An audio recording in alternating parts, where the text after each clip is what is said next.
आप अपनी बात कि जब आप इस चर्चा का जवाब दें, कम से कम हमें तो पता लगे कि वो प्रबंध क्या है। हर प्रदेश की जनता को भी पता लगना चाहिए। तो मेरा यही है। और इसका दूसरा, स्पीकर सर, हमारा प्रदेश जो है कृषि प्रधान प्रदेश है और ज्यादातर लोग यहां खेती से जुड़े हुए हैं और लगभग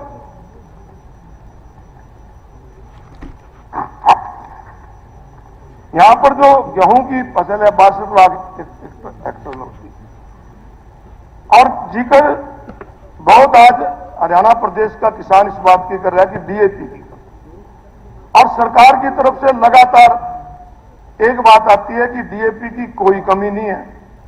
और हमारे कृषि मंत्री जी मेरे मित्र हैं, बहुत लंबे समय तक हम इकट्ठे रहे और मुझे पता है कि बहुत अच्छी खेती भी करते हैं, इन्होंने खुद खेती की है। परंतु मुझे समझ नहीं लगती, कहते हैं कमी नहीं है, लाइन लगी हुई है।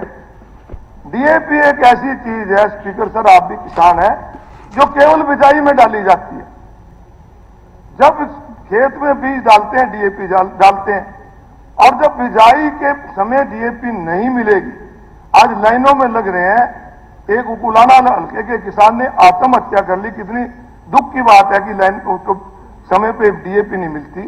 तो इस प्रकार डीएपी की जो आपके पास आंकड़े हैं सरकार के पास कि डीएपी की कितनी खपत है, कितनी हमें मिलनी चाहिए, और एक कृषि वैज्ञानिक हुए हैं भारत सरकार के डॉक्टर लाठर, उन्होंने कहा कि हर साल 10% डीएपी की डिमांड बढ़ रही है, क्योंकि डीएपी डालने से फसल ज्यादा होती है।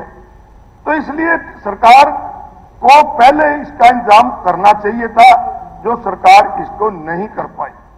अब एक और बड़ा इशू है पराली जलाने का। मुझे लगता है कि सुप्रीम कोर्ट के लोग जो जज है हमारे माननीय, वो सरकार पे डांट मारते हैं, सरकार अपना गुस्सा किसानों पे काट देती है। अब मुझे एक बताओ कि एक ऑफेंस करने पे सजा एक ही बार मिलती होगी, परंतु पराली जलाने के मामले में एक ऑफेंस में जुर्माना भी किसान पे लगा देते हैं, उसके ऊपर एफआईआर भी कर देते हैं, और क्या देते हैं 2 साल के लिए पोर्टल पे भी आपका नाम नहीं आएगा। एक ऑफेंस की 3-3 सजा हरियाणा प्रदेश की सरकार किसान को दे रही है।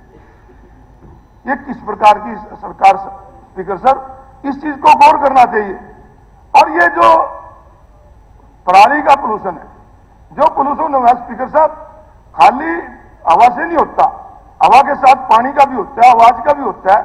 इन सारी चीजों पे ध्यान देना चाहिए। आज प्रदूषित पानी है, नालों में पानी है, वो पानी है। तो इस प्रकार, और रही स्पीकर सर, पराली किसान मजबूरी में जलाता है, पराली कोई शौक से नहीं जलाता। पराली क्योंकि बिजाई करनी होती है, किसान के पास इतने साधन नहीं है। अब अगर सरकार ये जो 1000 रुपये एकड़ देते हैं किसान को कि हम आप पराली मत जलाओ, 1000 रुपये एकड़ देंगे, मेरा सुझाव है सरकार को कि आपके पास हरियाणा एग्रो इंडस्ट्री है।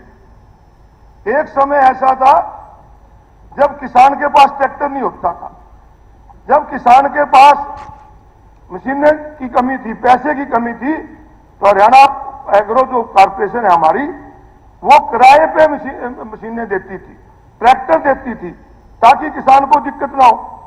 आज आपके पास हरियाणा एग्रो, मैं मानता हूं शायद कोई लंबा चौड़ा प्रोक्योरमेंट के अलावा काम भी नहीं है, तो आप उनको ये काम सौंपो। मशीन आज 2-2 एकड़ का किसान रह गया, कहां से मशीन लेगा? मशीनें महंगी हैं। तो इसका अगर सरकार मशीनरी को उपलब्ध कराएगी, मैं कहता हूं कि 1000 एकड़ देते हो बंद कर दो, परंतु उनको मशीन उपलब्ध कराओगे तो ये पराली जलाने का काम बंद हो। तीसरा, किसान का बहुत जिक्र किया कि हमने 24 चीजों पे एमएसपी दे दी। स्पीकर सर, मुख्यमंत्री जी भी, आप भी और हम भी जहां भी रहते हैं, ये सारा दान का इलाका है। और इस बार स्पीकर सर, दान के किसान को जितना नमी के नाम पे कटौती लगी है ना, मैं मानता हूं इतनी कभी भी नहीं लगी। और इस बार जितना सूखा धान आया इससे पहले कभी भी नहीं आया। हमारे कुरुक्षेत्र जिले के अंदर सारी मंडियों का अगर जिक्र करेंगे तो कम से कम 50 करोड़ रुपए किसान की जेब से दस्तक है। ये बात कृषि मंत्री जी भी अपने इलाके में जाके पता कर लें, मुख्यमंत्री जी कर लें, आप कर लें कि पर्चा कटता है 2320 रुपए में बिक गई।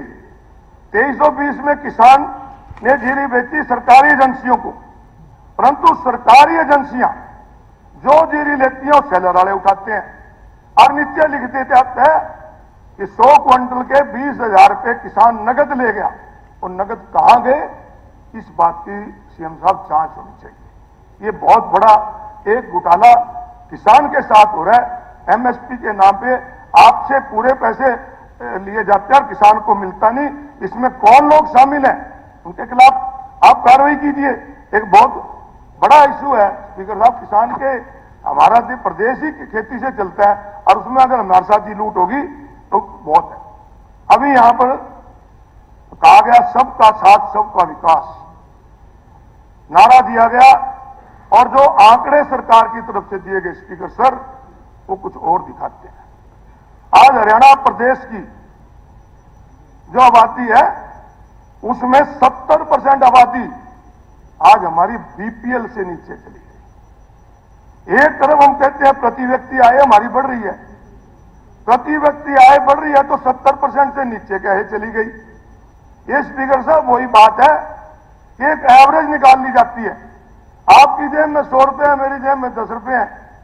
110 की एवरेज निकाल लेंगे तो 55 होने चाहिए। मेरे 55 का 45 कौन देगा, इसको कौन पूरे करेगा। 70% आबादी हमारी आज बीपीएल में चली गई है। ये बड़ा सोचने का भी बड़ा गंभीर इश्यू है। हम विकसित भारत की बात करते हैं, विकसित हरियाणा की बात करते हैं, 70% लोग तो फ्री का खाना लेके पेट भरते हैं। हमारे बच्चे रोजगार के लिए डोंकी में जाते हैं, वहां जाके दूसरे देशों में मजदूरी करते हैं और हम विकसित भारत विकसित हरियाणा की बात करते हैं। बेरोजगारी में हम नंबर 1 पे चले जाते हैं, महंगाई पे हम नंबर 1 पे चले जाते हैं। तो स्पीकर सर, ऐसे गंभीर इशू आज हरियाणा में आ गए कि हमारा युवा आज नशे की तरफ चला गया, युवा अपराध की तरफ चला गया। आज अपराध कितना बढ़ रहा है। हमारे कुरुक्षेत्र जिला जो सीएम का जिला है, आज उसके अंदर रोजाना गोलियां चलती हैं।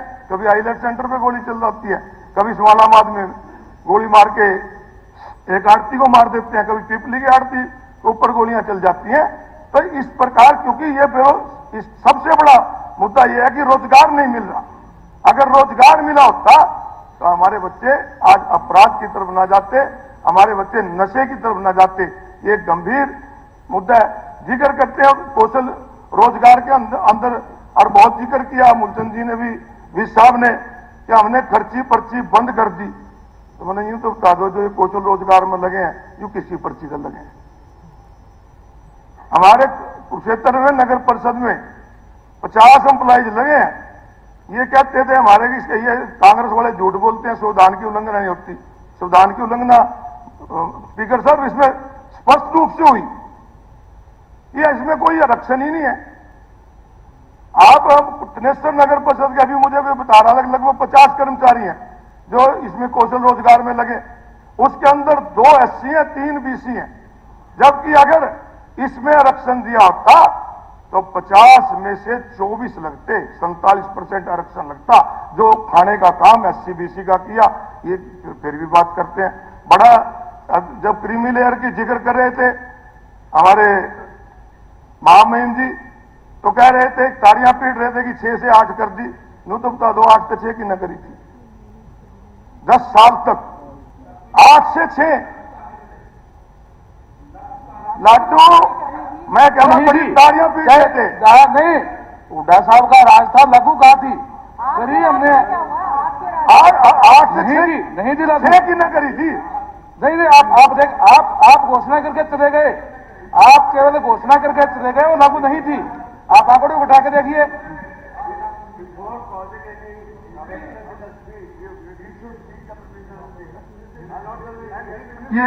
ये तो सभी को फॉलो करना चाहिए, ये सभी को फॉलो करना चाहिए।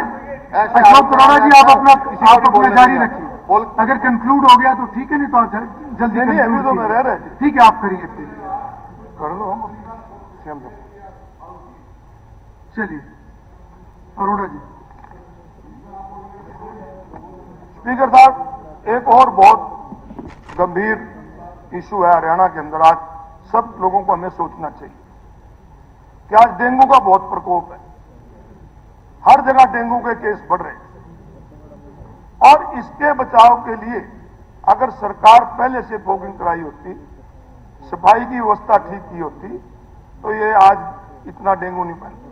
और मुझे हैरानी होती है कि डेंगू को रोकने की बजाय, डेंगू के उपाय करने की बजाय जो हेल्थ डिपार्टमेंट के अधिकारी या कर्मचारी हैं वो आंकड़े छुपा रहे हैं। आंकड़े छुपाने से नहीं होगा।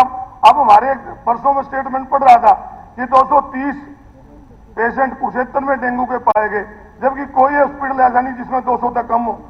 एक एक हॉस्पिटल भरे पड़े हैं और लोग, कईयों की जान भी जा चुकी है। तो इस गंभीर पे सरकार को गंभीर होना चाहिए, इसके ऊपर आना चाहिए। और एक और स्पीकर सर, एजुकेशन के ऊपर अभी मैं पढ़ रहा था कि 53% जो प्राइमरी के बच्चे हैं वो प्राइवेट स्कूलों में जा रहे हैं, 70% बीपीएल में आ रहे हैं और 53% बच्चे सरकारी स्कूलों को छोड़ रहे हैं। तो इसका मतलब है सरकारी स्कूलों की व्यवस्था ठीक नहीं है, सरकारी स्कूलों में मास्टरों की कमी है। और सरकार, मुझे लगता है, सरकारी स्कूलों को बंद करने की बजाय प्राइवेट को बढ़ावा दे रही है, जो कि एक बहुत गंभीर है। अगर सरकारी स्कूल बंद हो जाएंगे तो जो प्राइवेट स्कूलों की मनमानी है स्पीकर साहब और बहुत बढ़ेगी। इस पे सोचना जरूरी है। स्पीकर सर, अभी जिक्र आ रहा था ग्रुप सी और डी के कर्मचारियों का कि हमने इतने लगाए हैं।